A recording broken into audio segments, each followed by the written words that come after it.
you don't do the podcast for like 4 weeks after your marathon 6 hour stream, and it's like everyone forgets how to fucking podcast.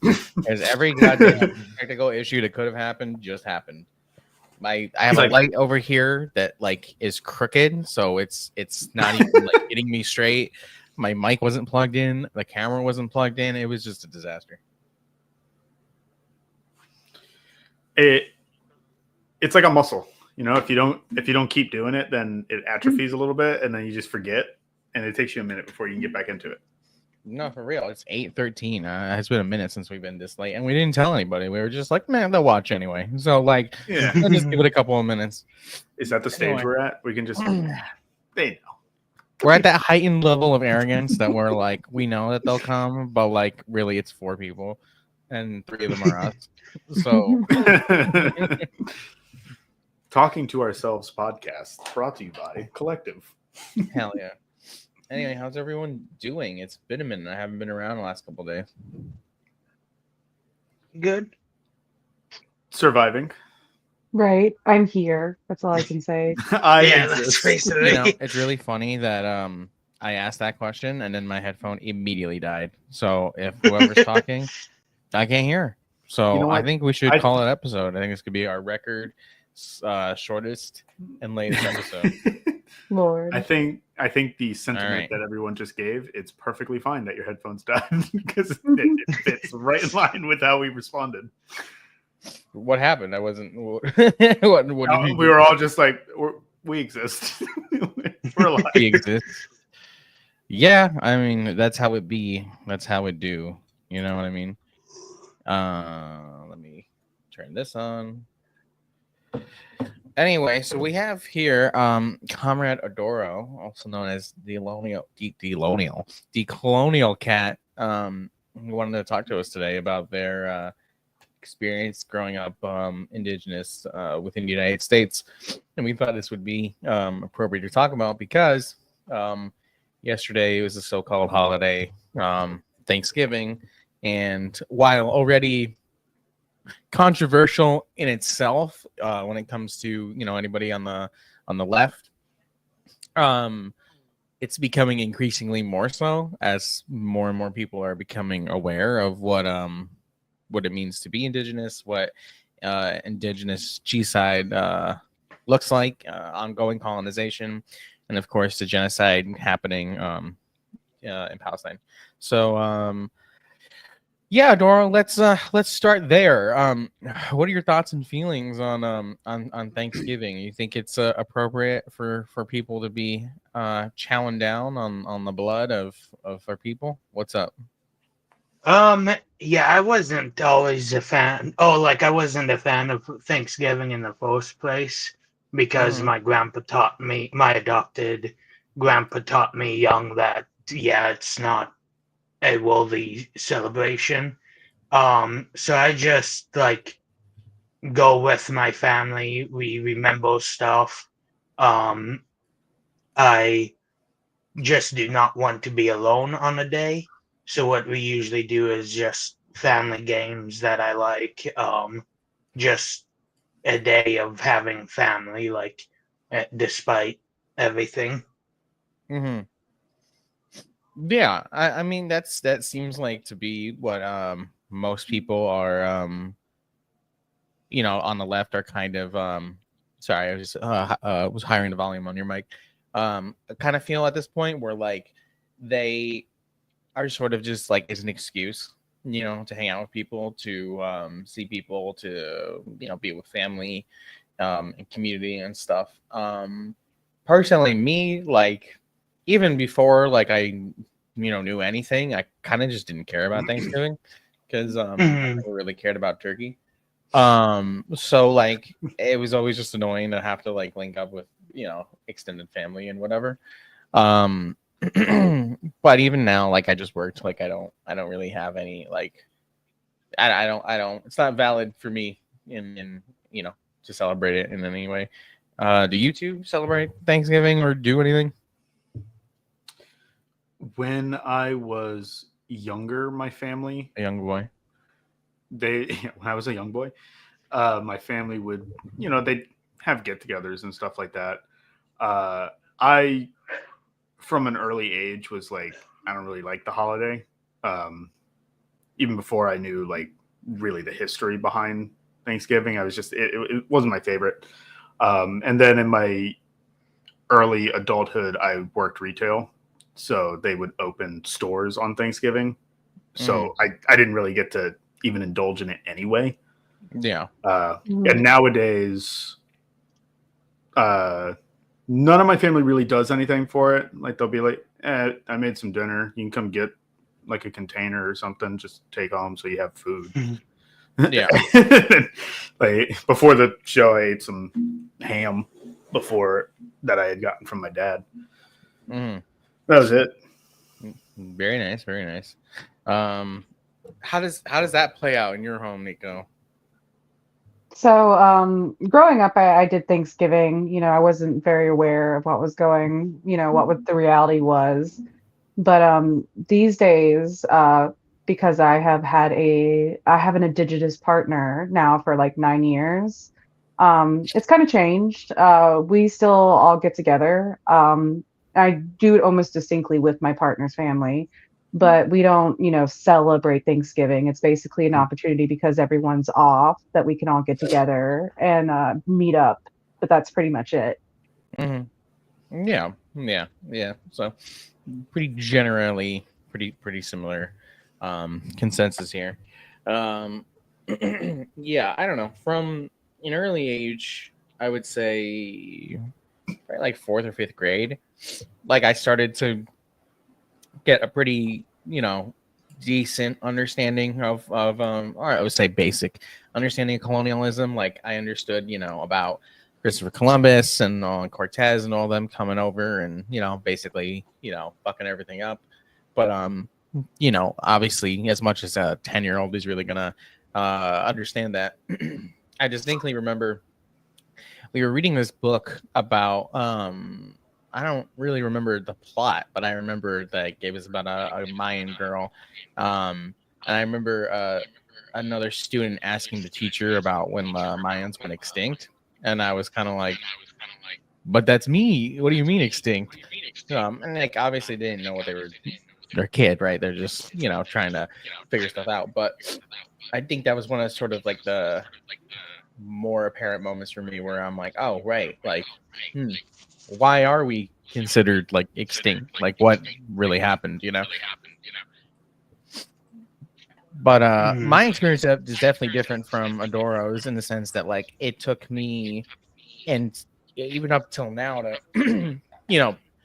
begin to recognize more of my own indigenous roots. And obviously my indigeneity is not to the what's considered the United States proper now. It's Central America, so the experience and the roots are different. But anyway, this isn't about me. This is about you, Adoro. So lay it down for us. So you were adopted. You mentioned that. So I mean, we'll just go ahead and kind of turn it to you. And what was that like? What's it like being adopted? What's it like being indigenous and indigenous in Marxist circles? Okay.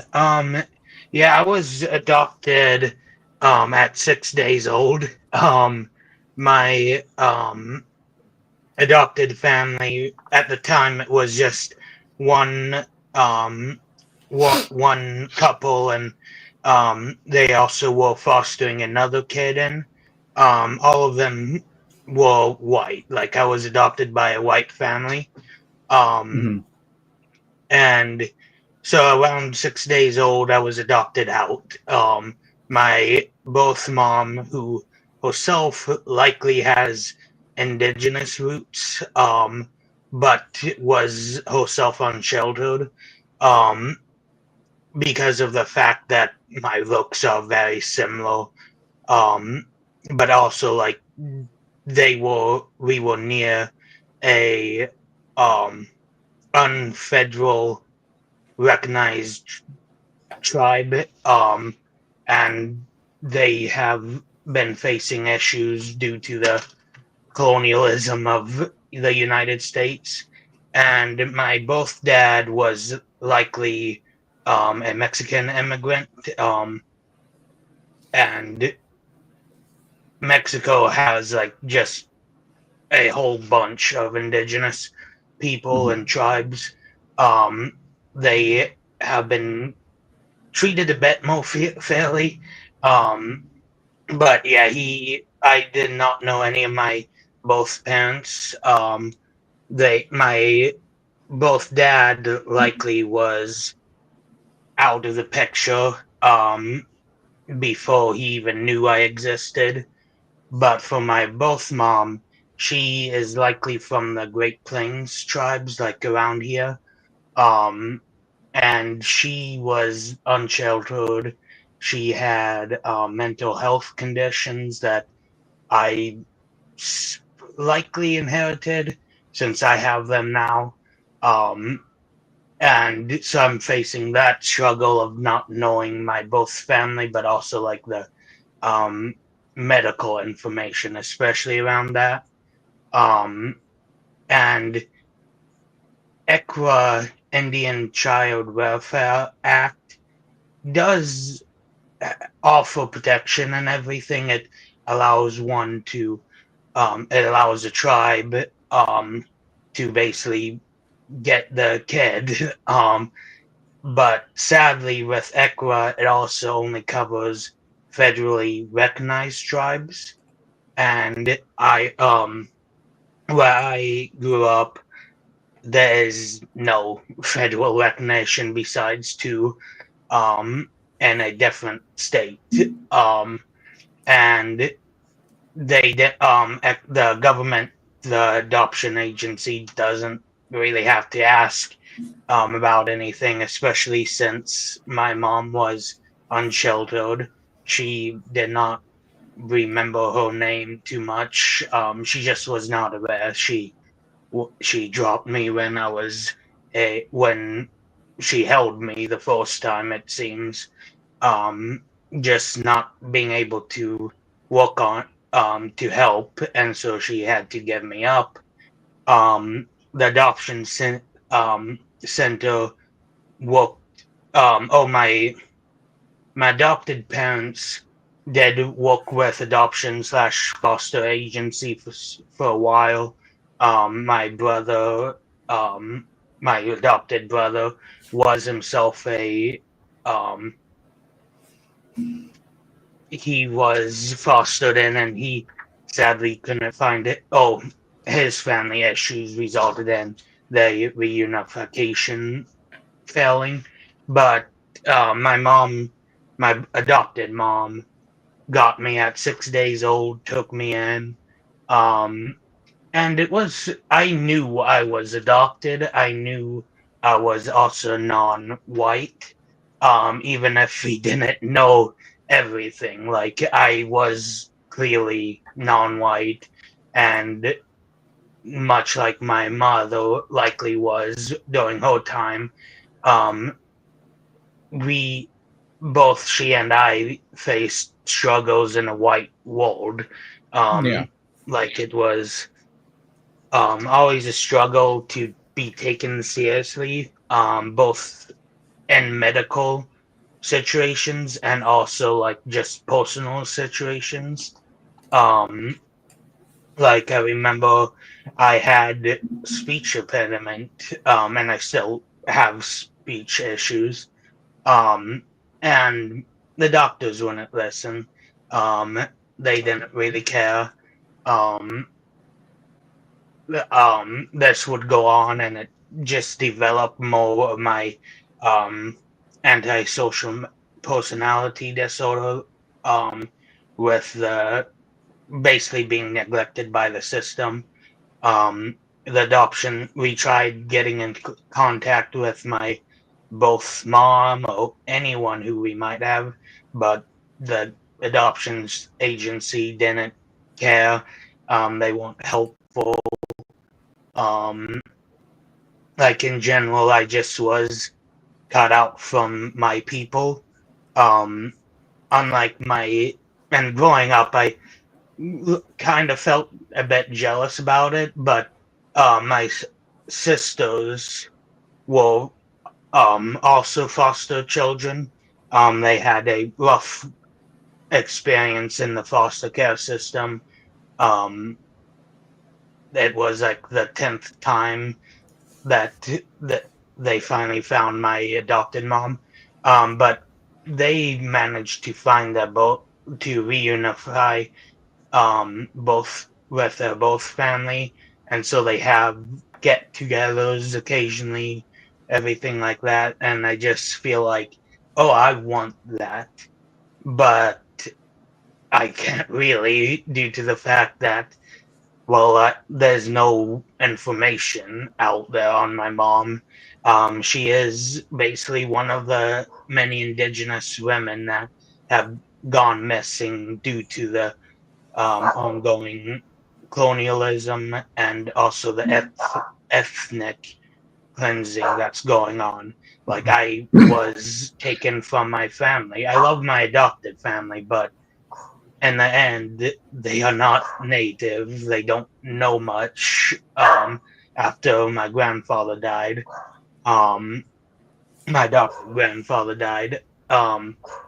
But yeah, it just was a huge struggle growing up adopted and seeing only European Americans or just yeah, like just basically white people I grew up seeing and experiencing their racism. I'm always looked at weirdly even now. Um, Despite my grandparents, my adopted grandparents, being an established member of the community, they still look down on me.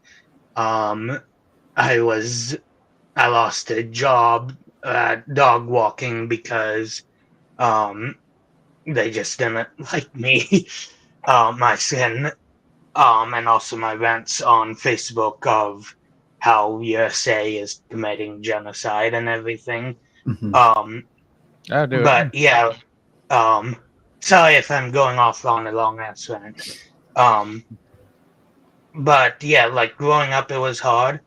But luckily, my adopted grandfather, he worked with indigenous activists before everything. Like he he just basically loved the environment. He loved people, and so he also saw the failures of the U.S., like the truth of the U.S. being a colonial state. And so like I would like to say as much as as soon as I started remembering things correct, or like things when I was a kid, my adopted grandfather um was always teaching me about the various indigenous tribes around the nation. Um, Not all of them were even federally recognized, since again, like where I live, there's a huge problem with that. Um, in large part because there just isn't a lot of people, sadly, around here that are indigenous. They have moved due to the colonialism, but um, my adopted grandfather taught me the history of the U.S. as told by indigenous people. Like he started out saying, "Yeah, um, these guys are colonizers. They spat in the face of the natives and killed them because they refused to. The colonizers refused to work themselves, basically. They hated us because we had so much stuff, um, and we didn't use it properly according to them. Yeah. He taught me how, especially the environment was targeted by colonialism, and it still is by capitalism and colonialism. But he talked about how land was so plentiful, but then the colonizers realized that, and they realized we relied on a lot of stuff like the Great Plains allowed the buffalo, the tree. Like we spent thousands of years practicing the um, the agriculture, and we listened basically to the land. And in the end, we see how they would intentionally destroy the environment around them so no one else besides the settlers could use it. He taught me that, and he tried really hard to um, find my tribe, but like there was not a lot of help from the government, but also like due to the generational trauma, but also due to how the adoptions agency slash foster agency works. It's predatory. It's geared towards assimilation, um, and that was its design in the U.S. And so and I'm not faulting anyone, but Native communities have realized that white people will adopt indigenous people, oh, kids, I should say, in hopes of gaining special privileges, um, specialness, basically, their uniqueness, because, hey, they adopted a native kid. And so, a lot of indigenous communities are wary of that. And when it was just my grandfather who was white asking for stuff like to help and everything, like they turned him away because they believed that he was just using me for those privileges. And he was like, I'm not blaming them or anything like that. They themselves are surviving under colonialism. So it's hard to know who is friend or enemy. So yeah, that was also a huge struggle, like dealing with how both systems kind of didn't want me. More of like indigenous people just did not want white people to keep on ruining the culture and everything. And so like I grew up just learning about various cultures and with my grandfather's limited teachings. Like he talked to a lot of indigenous activists, but in the end he isn't indigenous. Like Yeah, so let me ask you a few questions real quick. So you were adopted by like a completely white family? Yes. Okay. And I saw in your write up that your grandfather was a social studies teacher, and he was like active in like a political scene. Yeah, he attended a lot of protests, and just a lot of I don't know what the correct meaning is, but like he went to meetings to spread around like he was spreading around basically how indigenous communities are struggling under the system, like especially with reservations, like they are hugely lacking resources because of the US government. Like he taught a lot. He was a middle school teacher and high school, and then later, which it wasn't social studies, I don't think, but he taught at college too. Sorry, in his last few years of life, and he worked with. Oh, he was at college when he taught at college. He was a foreign um student aid, like he would help out the students who were coming from foreign countries and everything. He was helping with that. But for Yeah. social studies part, he made sure to tell his class that, yeah, the Black and indigenous people face this struggle due to the systems in place. Um, he I don't know how many minds he changed. But like I was um this was years ago before. Oh, I think I was about 10 when he stopped teaching.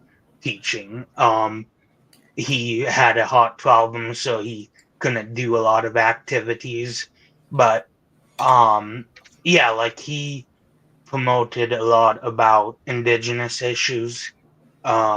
It's why I knew I was indigenous and why I'm still doing what I'm doing, like talking about our issues, raising an awareness of how colonialism destroys non-human life too, besides human life, and basically makes it a commodity, life in general.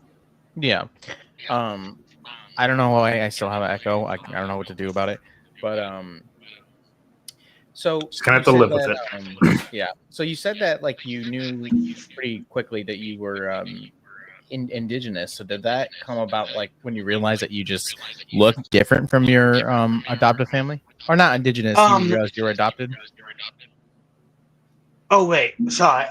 Could you repeat that? I said so you said you realized you were adopted very quickly. So I'm saying did you pick up on that because you just physically look different from your adoptive family? Um, oh no. My um since we legit consist of all adoption slash foster, my mom, Oh, my right, that makes adopted sense. mom, told me, and everything, like she was really trying to help unify. It's what she did with my like I had more foster siblings, but they all were reunited with their family. Um, Besides my three siblings I have that were in the end adopted, but my two sisters, who are half siblings, they did fine. Well, they managed to reunify with their family because they're both family fixed a lot of their issues. Um, but yeah, like um, I knew I was adopted at basically when I was told. Right. A lot of cats on screen right now. It's a cat-friendly podcast, and everyone needs to know that. I know. I Right. gotta go find my. I'll go kidnap him. But right. Okay. So I see that you your family even like traveled. You went to Mexico and you had some experience down Mhm. there with indigeneity. What was that like? Um, um, so it was a few years ago at this point that I actually really remember the visit, since like we went all over, but childhood memory slash trauma has quelled that. But like the one I most remember was when I was about 16, I think. We went to Mexico, to Cancun, and he taught me and showed me the history of Tulum.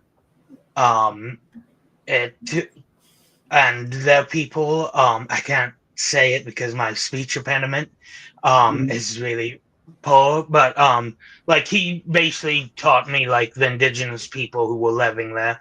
We went to restaurants that had like Native American food, um, and he showed me around like the entire city, basically, the area, and um, it felt nice because I looked like everyone there. Like, Yeah.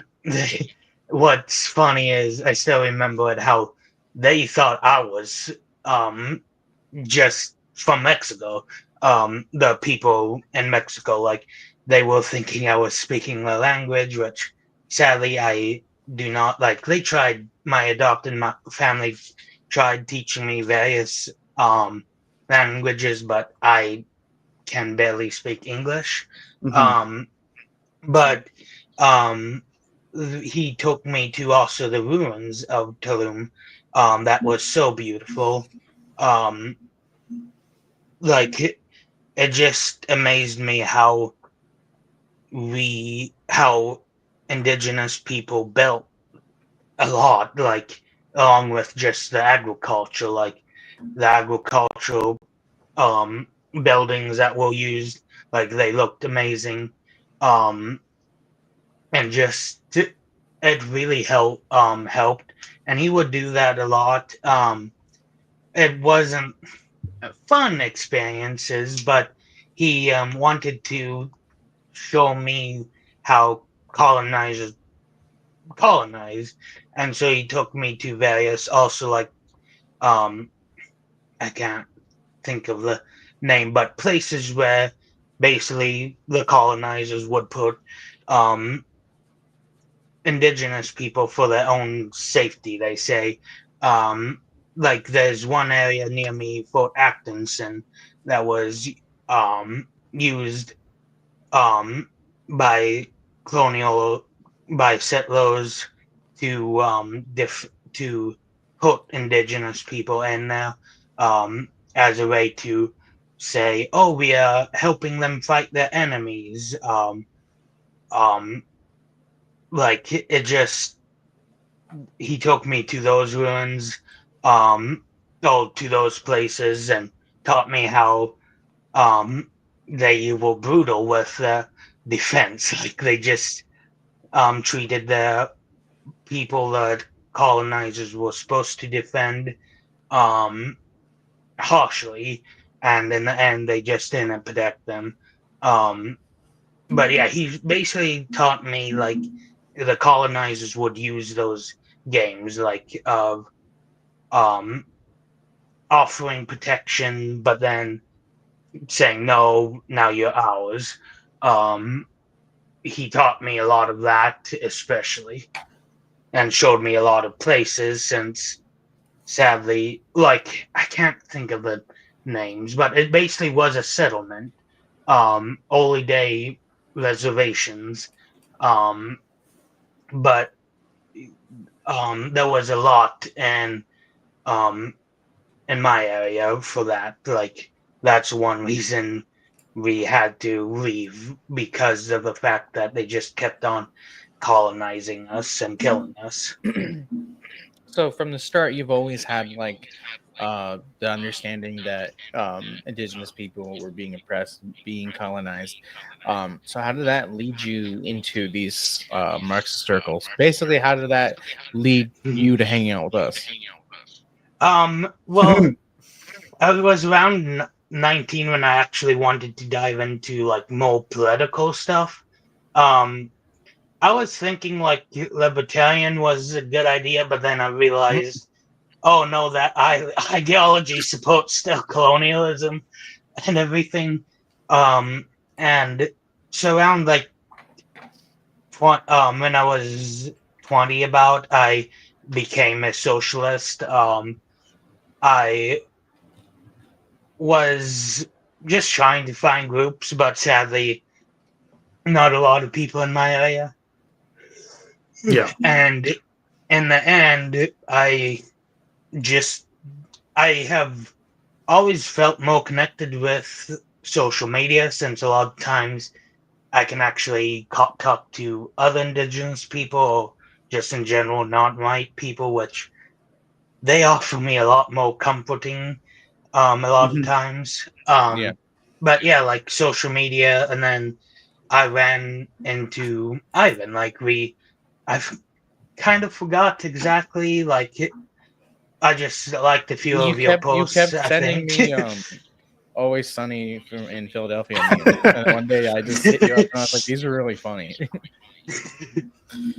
And you still make them to this day, and I laugh every time I see them. Mm-hmm.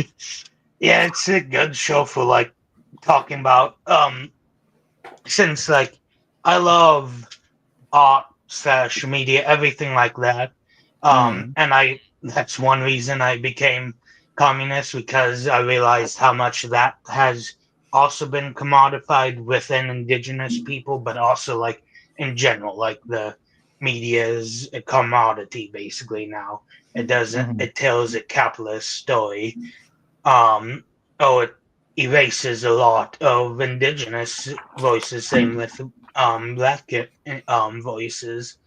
So I use I use the shows that I watch and everything just to make commentary on how this is actually going on, like the colonialism that USA is doing in um on Total Island, but also just other places, especially the global south.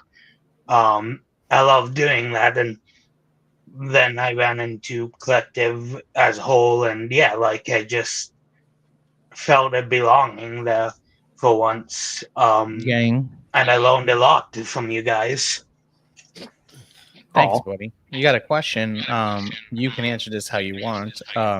Alenko says, "Where's Adora from?" I just joined. So I was born in Iowa. And I won't name the cities, but it's a very big city. Um, I was born in Iowa, and um, from what we have gathered, not my grandma, my mom, my birth mom, was likely from the Great Plains tribes. Can't pronounce it. It sucks that I can't pronounce a lot of things, even in English. But the Milwaukee, I believe, tribe is a federally recognized tribe here, and so that's where we tried getting a little bit more information. Um, which they did actually. Like they um showed me a few good resources. Oh, like my grandfather resources to educate me on indigenous issues. Um, but yeah, my both dad was very likely a Mexican immigrant. Um, but yeah, besides that, yeah, I'm just from Iowa. I will always say I'm tribeless because I am. Like I don't know anything about my family, and especially with capitalism and especially with the ongoing stuff like Trump did then and everything. I'm just nervous about giving my DNA to the government, to private corporations. Yeah. totally fair. And Cleo says, "I'm native from South Dakota, so kind of same area." That's cool. I'm glad you found us. Nice. So tell me about how so you discussed like how you sort of run around with us, but like as you learned more, like became more versed in politics, and you started to learn about Marxism and communism. I see in the outline here you have something here that says the colonial Eurocentric mindset ranges from viewing human/non-human life and land as just commodities. Now, to me, that's just capitalism, right? So, how Mhm. does, like, from your understanding, and I understand everybody's different, including indigenous people, but from your understanding of indigeneity and that mindset, and that culture, like, how that sounds very compatible with sort of how Marxism views that capitalism sees life and non-human life as commodities and disposable. Mhm.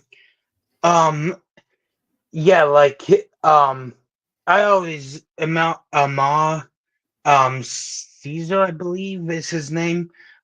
He is himself indigenous, but he's from Africa, like he is African indigenous.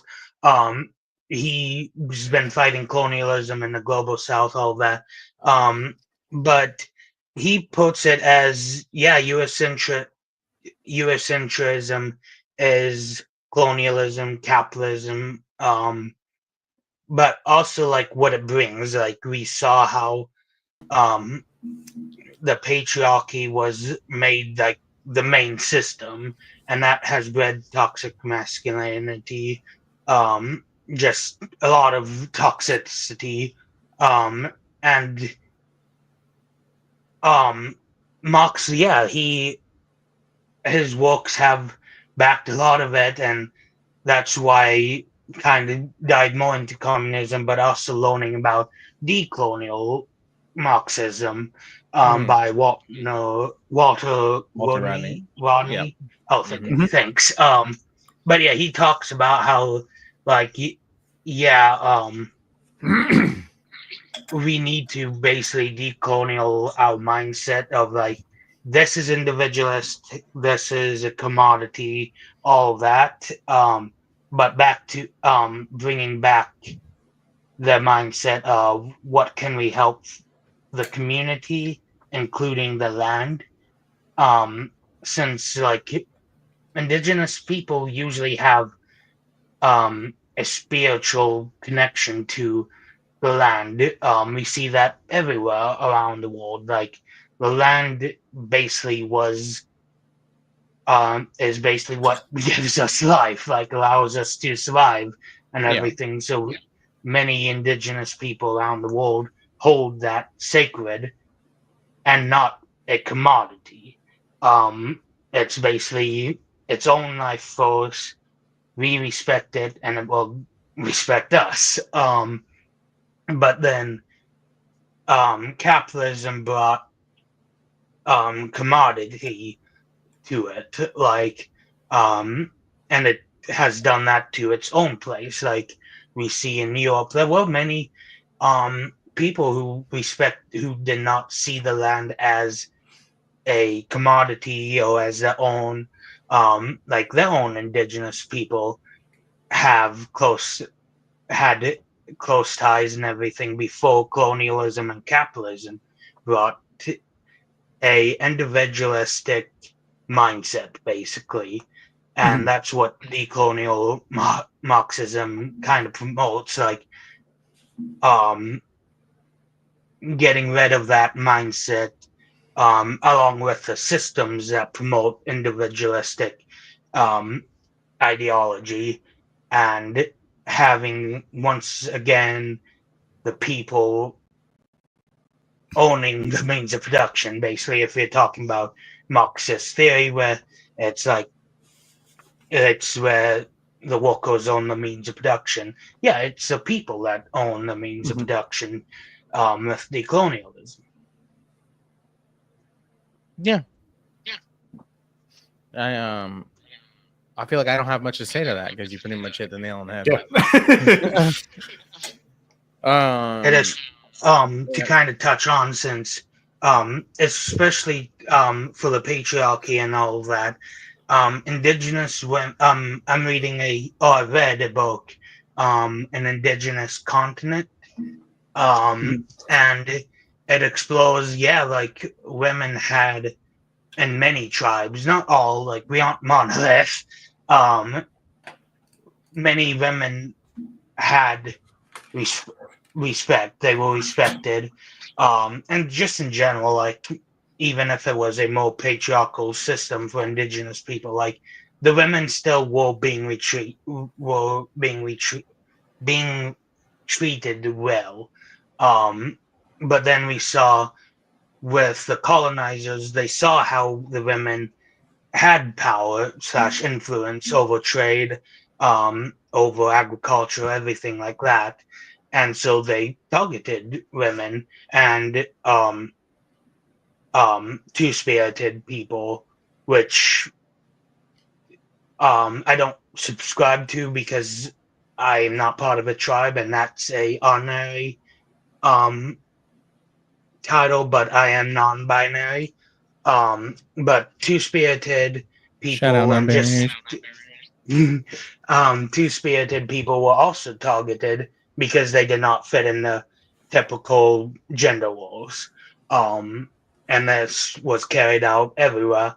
But yeah, like women and girls are like heavily targeted, and that's why I especially was more involved with. Oh, like I feel more passionate because like the women in my life taught me a lot. Like my sister, I love my sisters and everything, but also like my mom, my both mom was casted out because of everything. So yeah, like women having a say, leading movements, educating people, like that's a huge step in decolonialism. Yeah, I don't know. It's interesting because I'm listening to you talk about your life, and while dialectics affects all of us, I feel like your life is a really good example of dialectics in action, where like because of colonization, because of the discrimination, the systematic oppression that Native people have experienced, your mother was not able to get the help that she needed. So consequently, she gave you up, which put you in a different family, which then unironically ended up showing you not more, but your indigeneity in further contrast. We'll come back when he comes back. Showed their life more in contrast, in oppression of indigenous people, which then led them to their education, which then led them to us, which then led them to us talking about indigeneity here on this podcast. So I think that's pretty funny how that worked out. You good? Sorry, yeah, sorry, um, I accidentally clicked out. I've done that. I've done that so many times. Anyway, what I was just saying was like I feel like in a lot of ways your life is kind of like dialectics in action, because your mom couldn't get the help she needed because of colonization, which led to you being given up, which led to you becoming maybe more politically, not maybe necessarily more politically aware, but more of a sharper contrast of like you growing up not around Native people, which led you to your political education, which led you to Marxism, which led you to here. Yeah, and to kind of expand, with my undiagnosed autism, it eventually just and also like at the time, antisocial personality, it was not diagnosed yet, but it led to an outbreak of me having a meltdown. Like I was um just a ball of anger like that at school when I was trying to, oh, sorry for my Alexa. Um but This is a reminder to get up. yeah, Wake up. but at it's telling me to get my ass out. But at 12 years old I had a meltdown, in large part because I was trying to help a kid who was being bullied, but then I got hit. And I reacted out negatively, like I was um, just not doing anything, basically, and also being violent or like angry. And the school called the cops on me and everything. And yeah, it was fun getting beaten up at 12, being held down on your stomach with cops on your back. Oh, like the knees on your back. Um, and like they just didn't ask anything. They took me away. I was sent to um a hospital for a few days, and they didn't care. Like they then asked me what caused these issues. But yeah, like that lack of healthcare and just not people taking me seriously resulted in a lot of issues, like um with me, like due to the fact that the system doesn't really help us. Mm-hmm. No, it doesn't. It's not set up. I mean, we know, police are there to protect private property, to protect corporate interests. They're not here to help you or I. They're not here to help women. They're not here to help people with, going through mental health crisis, let alone indigenous people. It's just completely set up that way. Unfortunately. One thing I wanted to touch on real quick, because we're already almost at an hour, is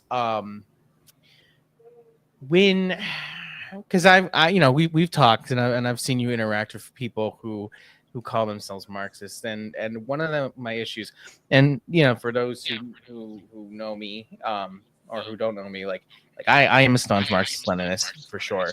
However, I don't agree a lot of the times with the idea of sort of like Western Marxism, where people are trying to excuse the existence of the settler colony, excuse the existence in the United States.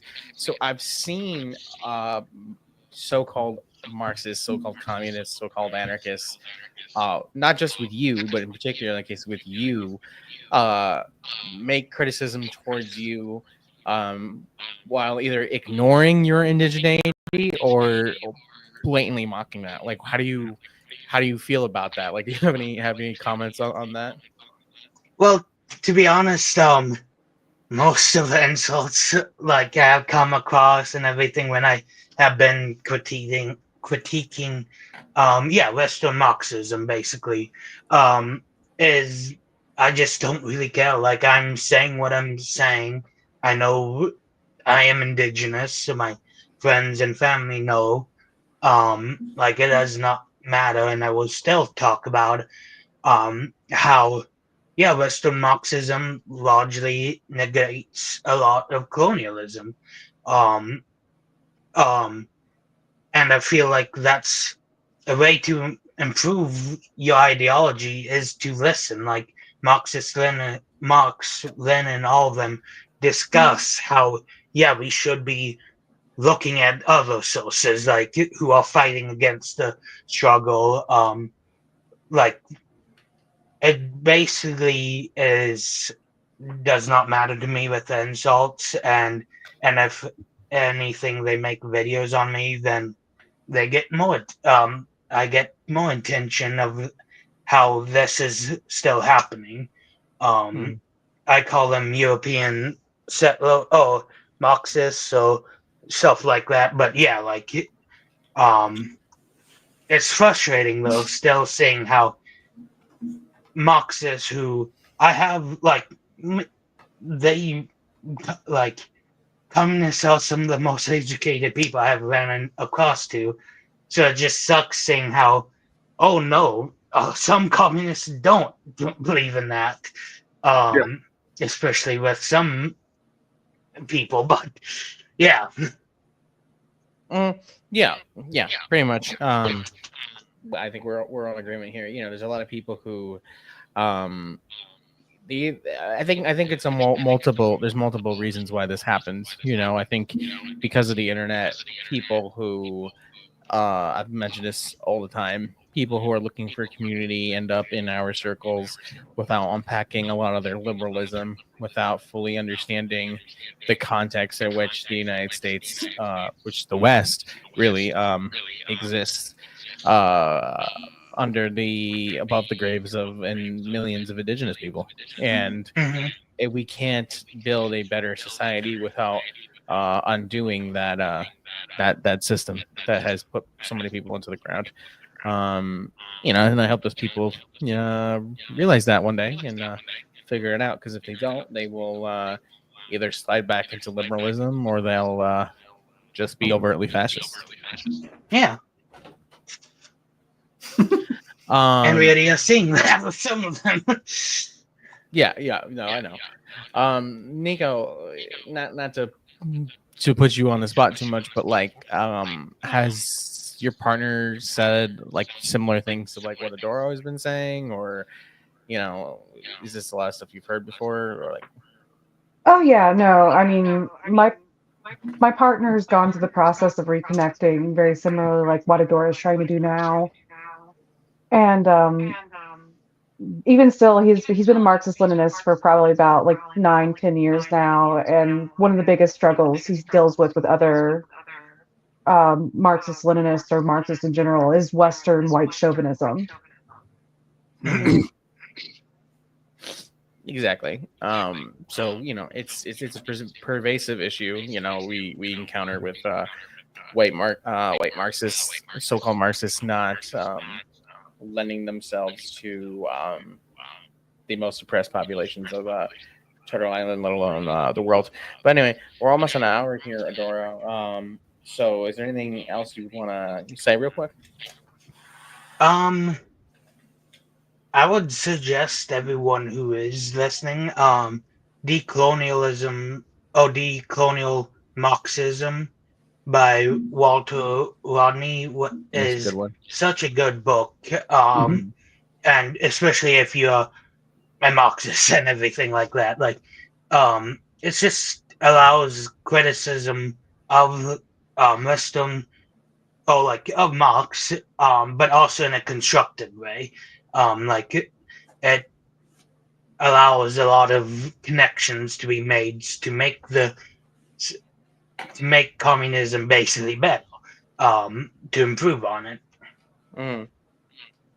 But yeah, besides that, I am thankful for all of you for letting me have a platform.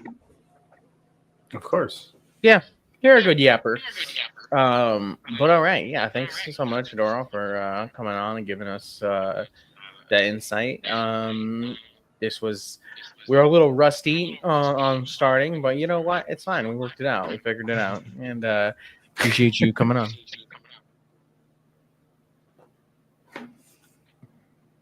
Adora? What? I was just saying bye. Oh, It's a great having yeah. you. I was like, thanks for Sorry, coming I was- on, and then you were just like, Silence. Yeah, thanks for having me on, and yeah, we'll catch you all later. catch you on the flippity flop.